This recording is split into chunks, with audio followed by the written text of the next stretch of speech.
أعوذ بالله من الشيطان الرجيم بسم الله الرحمن الرحيم. Lesson number 81, Surah Al-Anam, ayah number 60 to 73. وَهُوَ الَّذِي يَتَوَفَّاكُمْ بِاللَّيْلِ, and it is He who takes your souls by night. وَيَعْلَمُ مَا جَرَحْتُمْ بِالنَّهَارِ, and He knows what you have committed by day. ثُمَّ يَبْعَثُكُمْ فِيهِ, then He revives you therein, meaning during the day. لِيُقْضَى أَجَلٌ مُسَمَّى, so that a specified term may be fulfilled, meaning you may complete your term of life. ثُمَّ إِلَيْهِ مَرْجِعُكُمْ, then to Him will be your return. ثُمَّ يُنَبِّئُكُمْ بِمَا كُنْتُمْ تَعْمَلُونَ, and then He will inform you about what you used to do. وَهُوَ الَّذِي, meaning Allah subhanahu wa ta'ala is the one who يَتَوَفَّاكُمْ بِاللَّيْلِ. يَتَوَفَّاكُمْ, from the root letters waw, fa, ya. Tawaffi is to take, to recall, to receive in full. To take something fully and completely. From the same root is the word wafa, which is to fulfill something. For instance, to fulfill a promise, to live up to it, to not fall short concerning it. And the word tawaffi is used for death. Why? Because in it a person's soul is completely taken. And the word tawaffi was also used for Isa a.s. when not just his soul but his body as well was taken. And the word tawaffi is also used for sleep. Why? Because when a person is sleeping, then what happens? His soul departs, meaning partially. It is said that a person has two types of ruh. One ruh is that which leaves when a person sleeps. Which is why a person is still alive in the sense that his heart is functioning, he's still breathing, but his consciousness or his mind, even though a person may be dreaming, it's not functioning the same way that it functions when a person is awake. Like, for example, when a person is awake, if he hears something, if some sound waves hit his ear, go into his ear, he will get some sound and he will understand what has been said. Or he will at least hear some noise. But if a person is sleeping and you're talking next to him, will they respond? No. Because they're not really listening. It's not that their ears are not functioning, but it's just that their ruh has been taken. So, one ruh is that which leaves when a person is sleeping. So, in a way, it's like partial death. And the second type of ruh is that which leaves at the time of death when a person becomes completely dead and nothing of his body remains alive.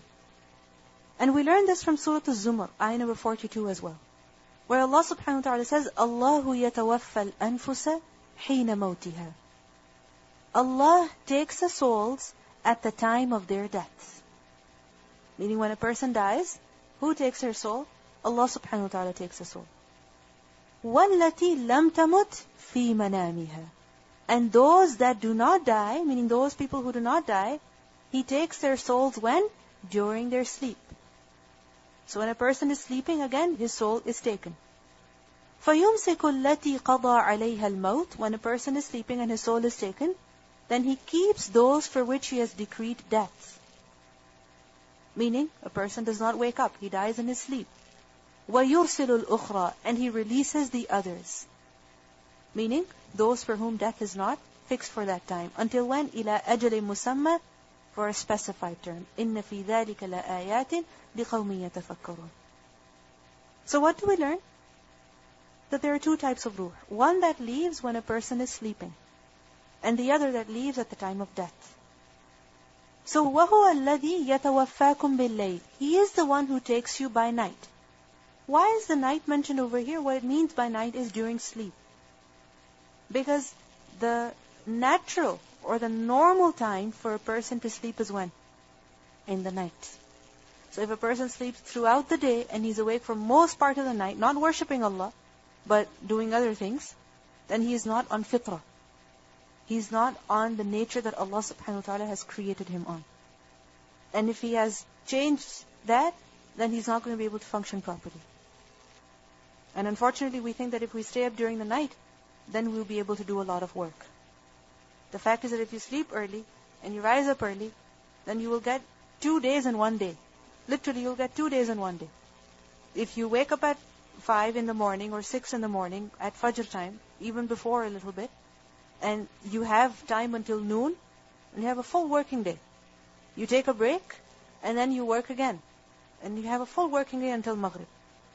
You can get a lot more accomplished during the day compared to what you can accomplish during the night. So, He is the one who takes your souls by night, meaning when you're sleeping. Whether you sleep during the night or during the day. Whenever you sleep, Allah is the one who takes your soul. وَيَعْلَمُ, and He knows مَا جَرَحْتُمْ بِالنَّهَارِ, and He knows what you earn, what you commit, what you acquire by the day. Meaning whatever you're doing by the day, Allah subhanahu wa ta'ala knows about it. Jarahtum is from the root letters Jim Raha. And Jaraha literally means to give a wound to someone, to injure. Wal juruha qisas. What are juruh? Injuries, wounds. And from this, Jaraha is used for an action that a person has done. What kind of action? It could be good, it could be bad. But in particular, when the word jaraha takes the form of ijtaraha, ijtaraha in particular is used for committing a bad action, a wrong action. But jaraha is general, good or bad. So وَيَعْلَمُ مَا جَرَحْتُمْ بِالنَّهَارِ, He knows what you do, and in particular, jaraha gives a sense of doing something with effort, meaning a person puts in the effort to do something. He acquires, he earns. So He knows whatever that you acquire during the day. Whatever that you accomplish during the day. Every morning when you wake up, you have some plan. Okay, today I have to do this. You have a certain to-do list in your mind. Even if it's just normal chores such as, I'm going to cook this today, for instance. Or I'm going to go here today. Or I'm going to wear this today. What is it? Something that you intend to do. So anything that you do during the day, Allah subhanahu wa ta'ala knows about it. And here we should think that what is it that we do from morning until evening? What is it that we're acquiring from morning until evening? Things such as waking up in the morning, going to the washroom, eating, resting, checking email, resting, eating, and then going back to sleep? Or is it really something that a person can be proud of on the Day of Judgment? وَيَعْلَمُ مَا جَرَحْتُمْ بِالنَّهَارِ, He knows all that you do during the day. ثُمَّ يَبْعَثُكُمْ فِيهِ, then He raises you in it. يَبْعَثُكُمْ, يَبْعَثُ from the root letters ba, ayn, sa. Meaning, He wakes you up when? فِيهِ, فِي النَّهَارِ, during the day. And sometimes what happens? Even if you force yourself to sleep during the day, you cannot. Sometimes. Why? Because the noise that people are making, or because the phone rings, or because of the light, or because you're not used to sleeping during the day. So even if you try to sleep, you cannot sleep. So يَبْعَثُكُمْ فِيهِ, He raises you up during the day. لِيَقْضَى, so it is completed. It is fulfilled. It may be accomplished. What may be accomplished? أَجَلُ مُسَمَّى, a fixed term. What does this fixed term refer to? The lifespan of each individual. So in other words, He puts you to sleep at night. He wakes you up during the day. Anything that you do during the day, He knows about it. And this cycle continues.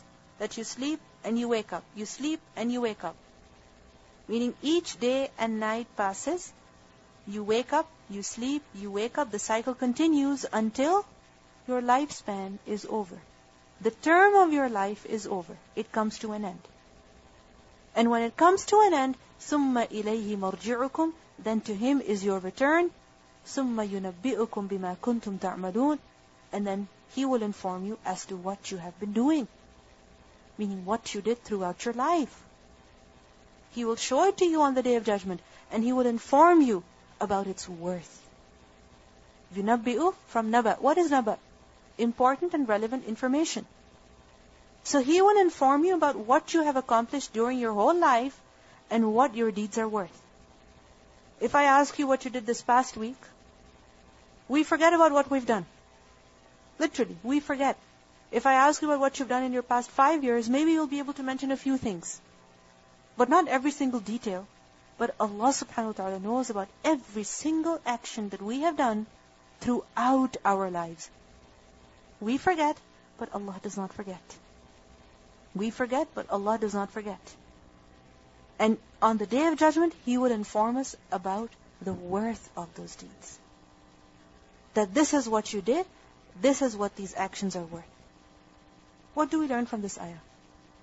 First of all, we learn from this ayah that Allah subhanahu wa ta'ala is the one who gives sleep. Allah is the one who gives sleep to people. Sleep is something that a person does not have any control over.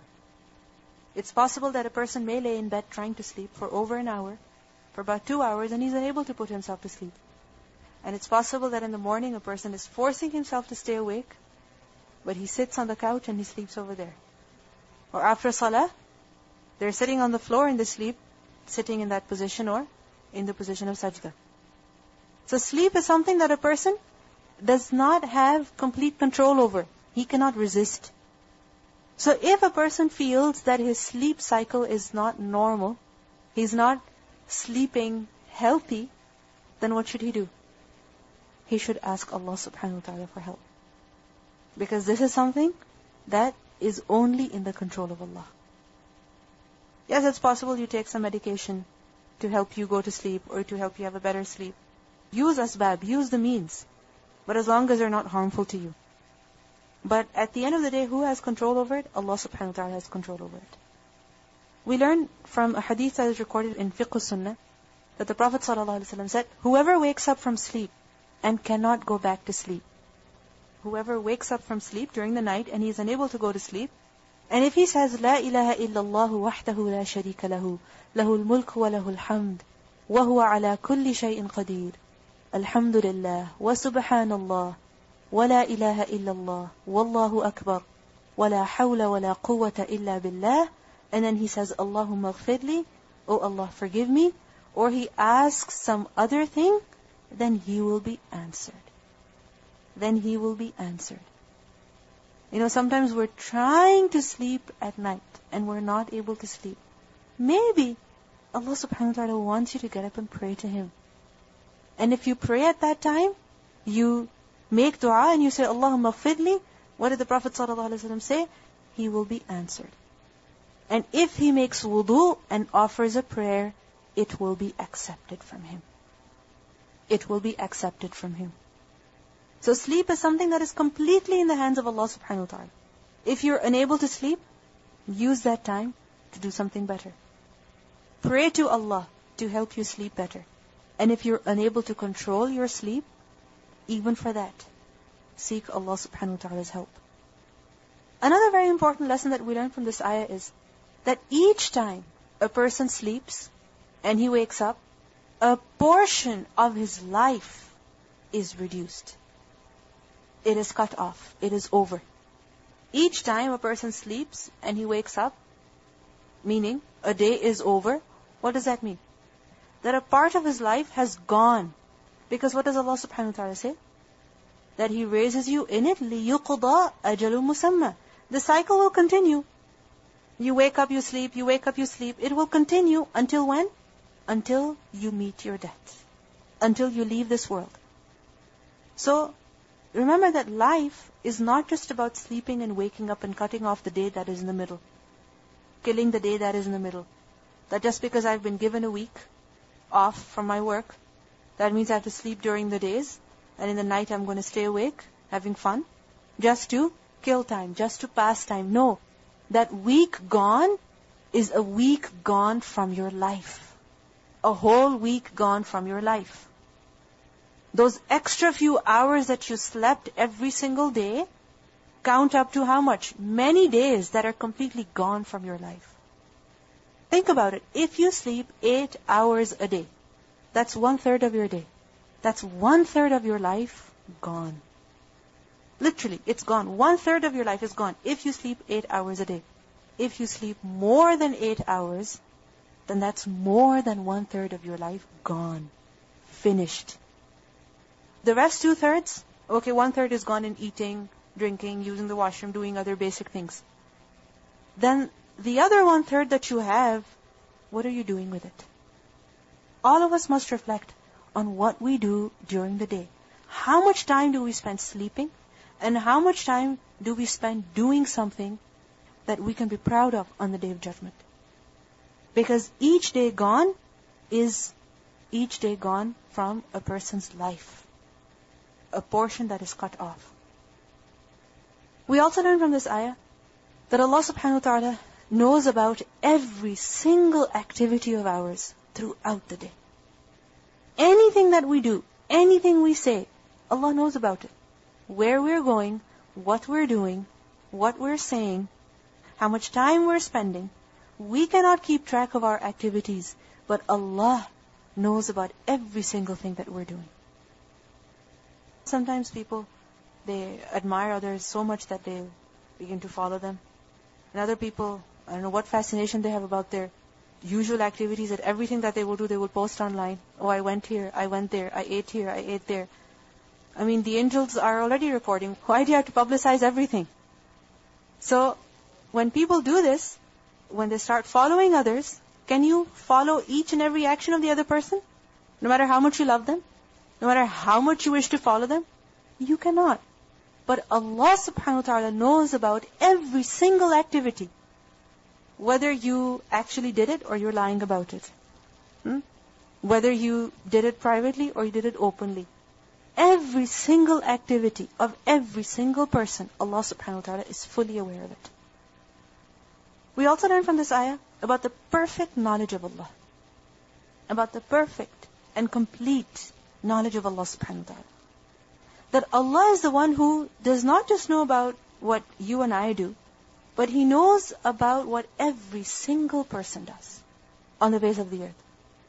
And not just every single person, every single jinn, every single animal, every single creature, whatever anyone does from morning until evening, Allah subhanahu wa ta'ala is fully aware of it. Our knowledge is limited to what? Just ourselves. And even that we forget about. Even that we're unaware of. But Allah subhanahu wa ta'ala has complete control and He has absolute knowledge. We also learn from this ayah about the fact that this life is for a purpose, for a reason. Because لِيُقْضَى أَجَلٌ مُسَمَّى, He puts you to sleep at night and He wakes you up in the morning so that a term may be completed. Now this term that Allah subhanahu wa ta'ala has specified, is it for no reason? No. There has to be a reason. There has to be a purpose. So reflect on yourself that what is your goal in life? What is your purpose in life? Yes, it is to worship Allah subhanahu wa ta'ala. Yes, it is to please Allah subhanahu wa ta'ala. Yes, it is to do something in order to be successful in the akhirah. But how are you doing it? How?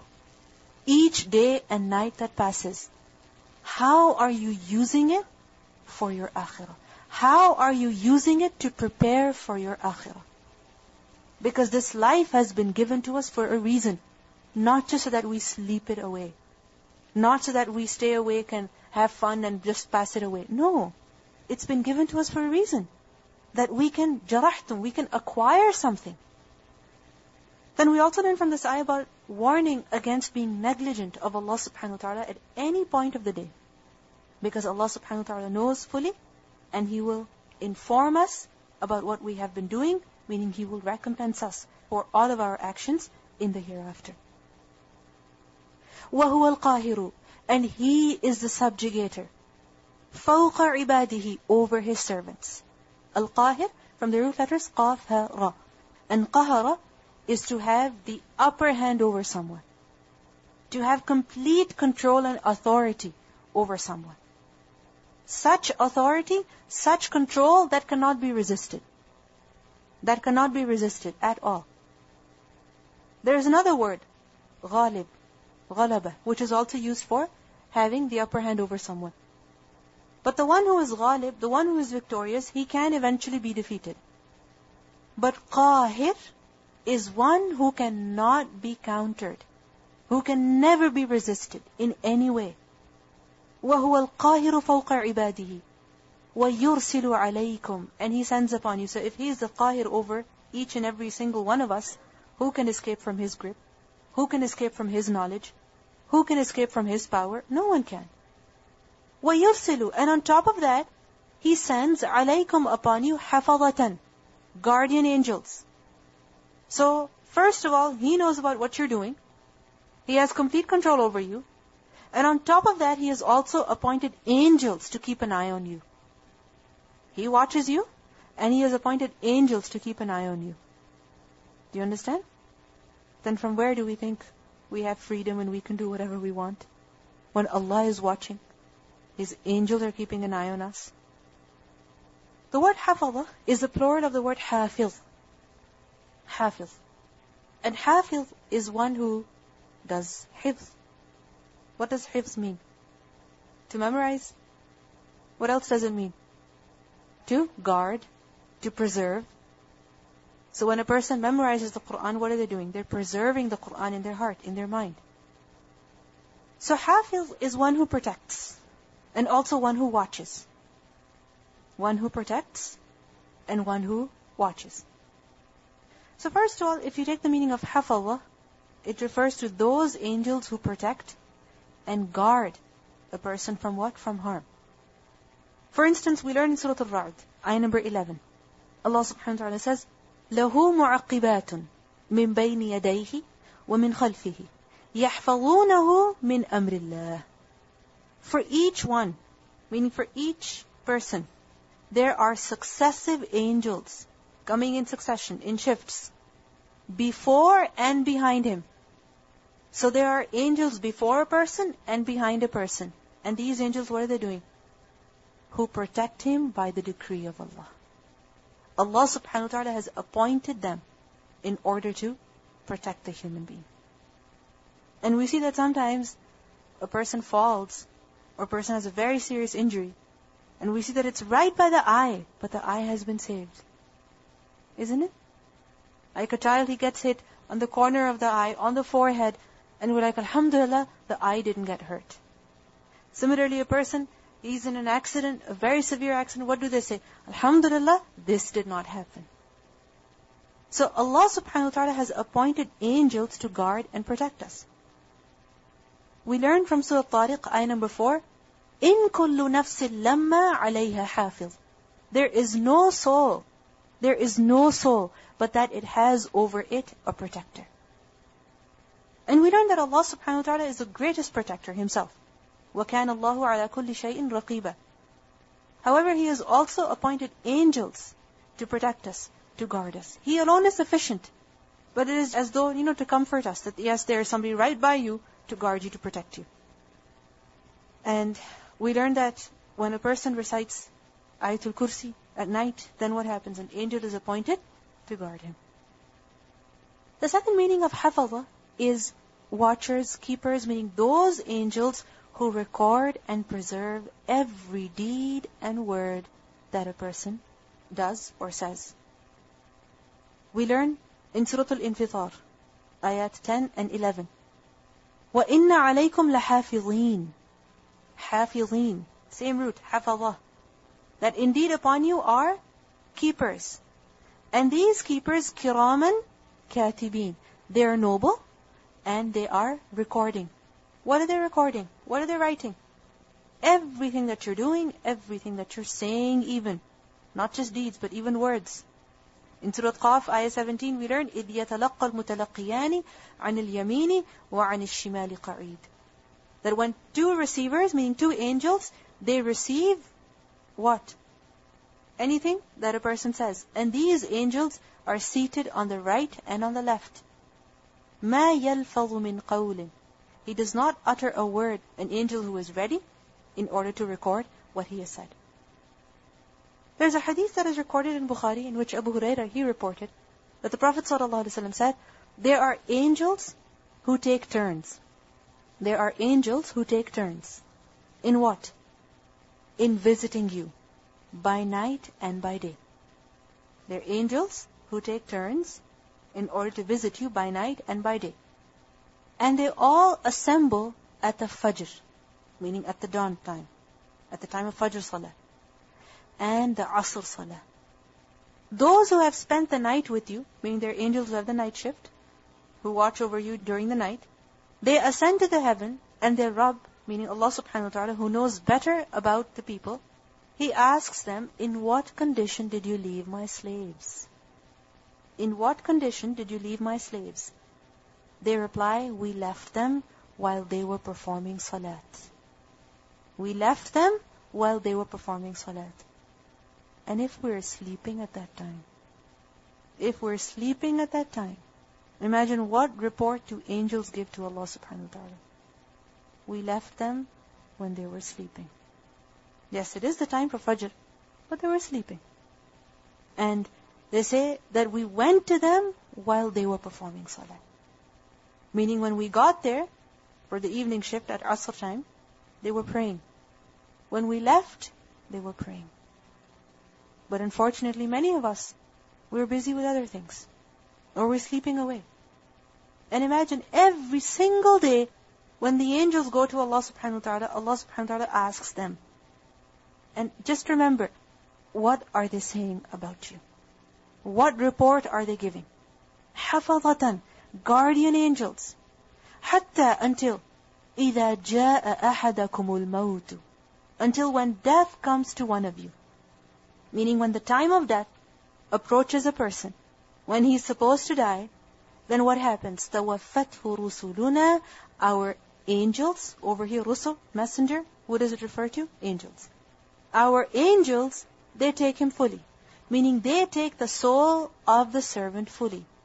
وَهُمْ لَا يُفَرِّطُونَ, and they do not neglect, they do not fall short at all. يُفَرِّطُونَ is from the root letters fa, ra, ta. And what does tafrit mean? To fall short, to reduce, to neglect in doing something. لَا يُفَرِّطُونَ, they don't fall short in doing what they're supposed to do. Meaning they take out the ruh completely. And when the time comes to take the ruh out, to take the soul out, they're there. They don't come 5 minutes late. They don't even come a second late.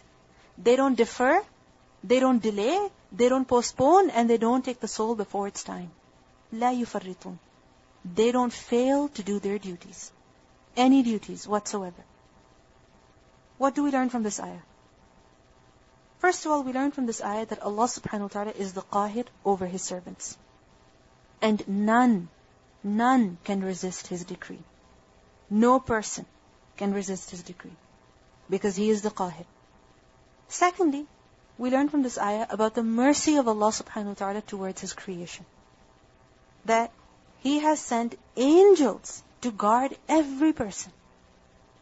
Just imagine how beloved people must be to Allah subhanahu wa ta'ala that He has created angels and He has appointed them to guard who? To guard people. Just imagine that for every person there is not just one angel, multiple angels who are guarding him before and from behind, from front, from back. And they're not just guarding, they're angels who are also recording the deeds. How important every single human being is. Every single human being. What does this show? The mercy of Allah subhanahu wa ta'ala. Another very important lesson that we learn from this ayah is about the importance of being careful about a person's deeds. Why? Because the angels are watching and they're recording everything. Every single thing. Sometimes we talk endlessly. Endlessly we're talking. Hours and hours on the phone. Half an hour, 45 minutes, no big deal. Similarly, sometimes we're texting away, one text after the other, half an hour. Sometimes we're chatting. Sometimes we're posting things on the internet, one thing after the other. And really, if you go back to what you've written, was it really worth writing? Sometimes you go online and all of a sudden you see these many new posts or these many new messages. And you look at them, they're meaningless, useless. Was it really worth writing LOL on something that doesn't concern you? Really? We are polluting our lives and the lives of other people. This is where our time goes. This is where our time goes. Writing our trash and reading other people's trash. Literally. So, this shows us about the importance of being very careful about what we're doing, what we're saying, what we're writing, because the angels are writing every single thing. And on the Day of Judgment, you don't want extra useless words to be displayed. Oh, this is what they wrote. This is what they said. This is what they typed. This is what they texted. This is what they posted. Make sure that everything is useful. Everything is meaningful. Everything is an act of worship. Is something that you would be rewarded for. You don't want extra burden on that day. Extra rubbish on that day. You don't want it. Everything should be meaningful.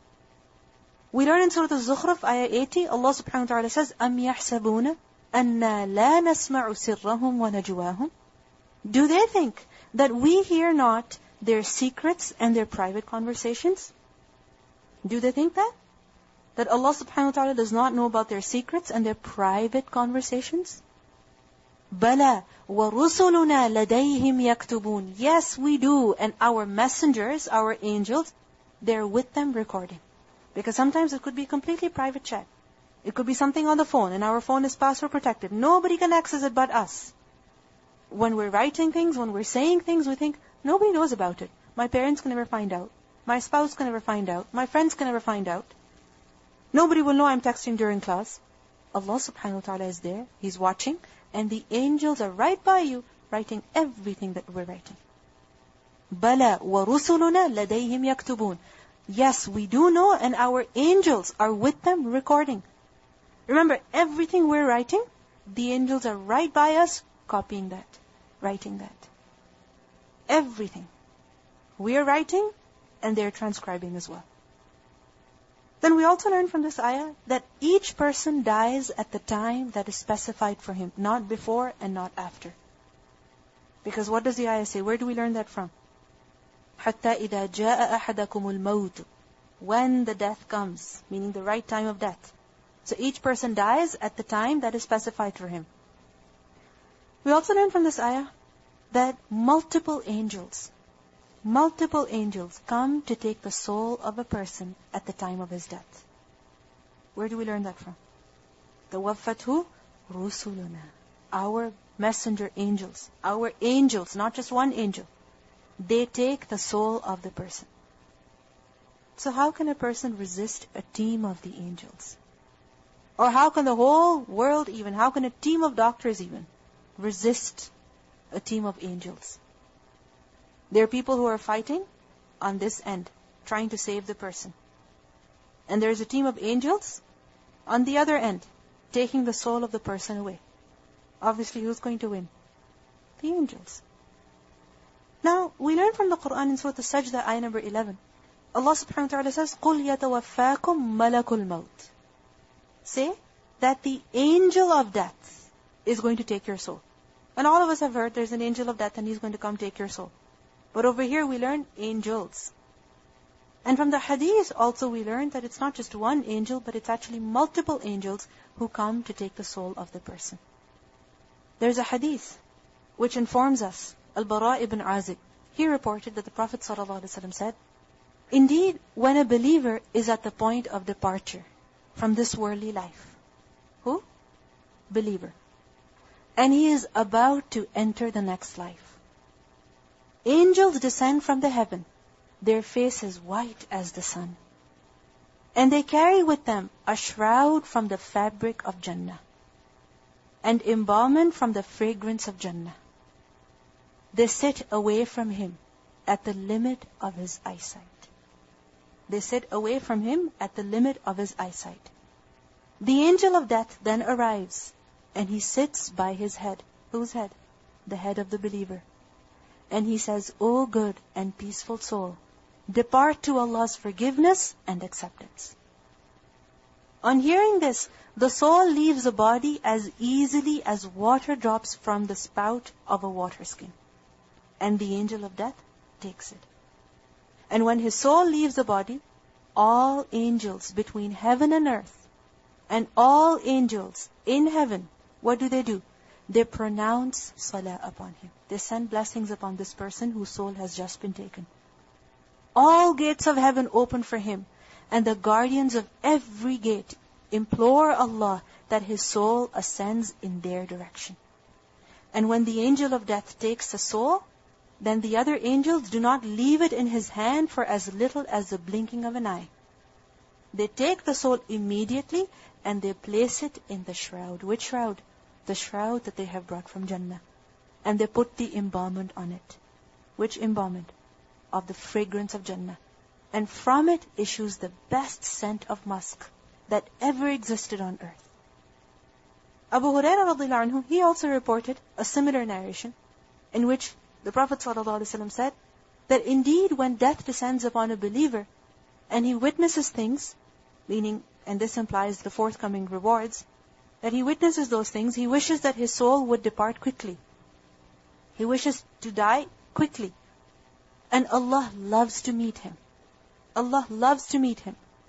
And when he is being taken, the angels of mercy come to him with a piece of white silk. And the angel of death says, "Depart, O good soul that inhabited a good body." O good soul that inhabited a good body. What does it mean by a good soul? And what does it mean by a good body? A good soul, a clean, obedient, humble, free from filth, free from jealousy, free from lies, free from anger. Good soul, pure soul, and good body. What does it mean by a good body? A body that was used to obey Allah subhanahu wa ta'ala, not to disobey Allah. A good body, a clean body. Depart gracefully and receive glad tidings of happiness. Receive glad tidings of happiness, of sweet fragrances, and a Lord who is not displeased with you. And this continues to be said to it until it leaves the body, issuing the most beautiful scent of musk. And the angels, they pass it to each other. They pass the soul to one another, each one smelling it. This is how fragrant the person is at the time of death. But who? The good soul in the good body. Al-Bara ibn Azib, the same hadith, the first hadith that I mentioned to you. On the other hand, when a non-believer, when a person who is a bad soul, in a bad body, who does not give the rights of Allah, does not give the rights of his Lord, the one who created him, the one who does not give the rights of those people who are around him, such a person, when his soul departs, when it is at the point of departure from the worldly life and is about to enter the hereafter, strong angels with dark faces descend to him from the heavens. And they bring with them tough fabrics from the fire. And they sit away from him at the limit of his eyesight. The angel of death arrives, sits by his head and says, "O malicious soul, depart to the wrath of Allah and anger of Allah." On hearing this, it becomes terrified and clings to the body, but he extracts it by force. Like a skewer is pulled from wet wool, causing the veins and nerves to burst, and the angel of death takes it. Every angel between the heaven and earth and every angel in the heavens curses him. The gates of the heavens are shut, and the guardians of every gate implore Allah that the soul does not ascend in their direction. When the angel of death takes the soul, then the other angels do not leave it in his hand for as little as blinking of an eye. They put it in that tough fabric, and from it emanates the most repugnant odor of a decaying cadaver that ever existed on earth. In the other hadith, it has been narrated that when death descends upon an enemy of Allah, and he witnesses things implying his imminent punishment, he wishes that his soul would never depart. And Allah hates to meet him. The angels of punishment come to him with coarse fabric. And the angel of death says, "Depart, O malicious soul that inhabited a malicious body." An evil soul that lived in an evil body, depart disgracefully to Allah's wrath, and receive evil tidings of boiling fluids and dirty wound discharges to drink, and other types of suffering of similar nature, all paired together. And this continues to be said until it departs, smelling like the worst of decayed corpses. So we learn that at the time of death, a group of angels come. A group of angels come. And they watch the person. They keep watching him until the right moment of death comes. And then the angel of death, he comes and takes the soul. And when the soul is taken, immediately it is put either in the shroud of Jannah or in the shroud of Nar. So we learn that the recompense begins from when? Begins from the time of death. From the time that the angels come to take the person. If a person passes this stage, then the rest of the stages are also easy. And if a person does not pass this stage with ease, then the rest of the stages are also not easy. It begins from the moment of death. From another hadith we learn that the angels, they attend the dying person. If he is a righteous person, the angels will say, O pure soul from a pure body, come out with honor and receive the good news of rest, satisfaction, and a Lord who is not angry. And the angels keep saying this until the soul leaves its body. And they will then raise it up to heaven. The soul is then taken up to the heaven and will ask that the door be opened for the soul. And it will be asked, who is this? Who is this person whom you've brought? Whose soul have you brought? It will be said, the soul of so and so. That person. And remember the angels, they're angels who spend the night watching a person, who spend the day watching a person. They're shifts. So imagine if a person is known for sleeping at Fajr time. Imagine a person is known for not praying Salatul Asr at time. Just imagine. It is said, the soul of so and so. It will be said, welcome to the pure soul that inhabited the pure body. Enter with honor and receive the good news of rest, satisfaction, and a Lord who is not angry. And this statement will be repeated until the soul reaches the heaven above which there is Allah. On the other hand, if the dying person is evil, the angels will say, get out of your body. O wicked soul from a wicked body, get out in disgrace and receive the news of boiling fluid, a fluid dark, murky, intensely cold, and other torments of similar kind, all together to match them. This statement will be said repeatedly until the evil soul leaves its body. The soul will be raised up to heaven, and a request will be made that the door be opened for it. It will be asked, who is this? It will be said, the soul of so and so. It will be said, no welcome to the wicked soul from the wicked body. Return with disgrace. For the doors of heaven will not be opened for you.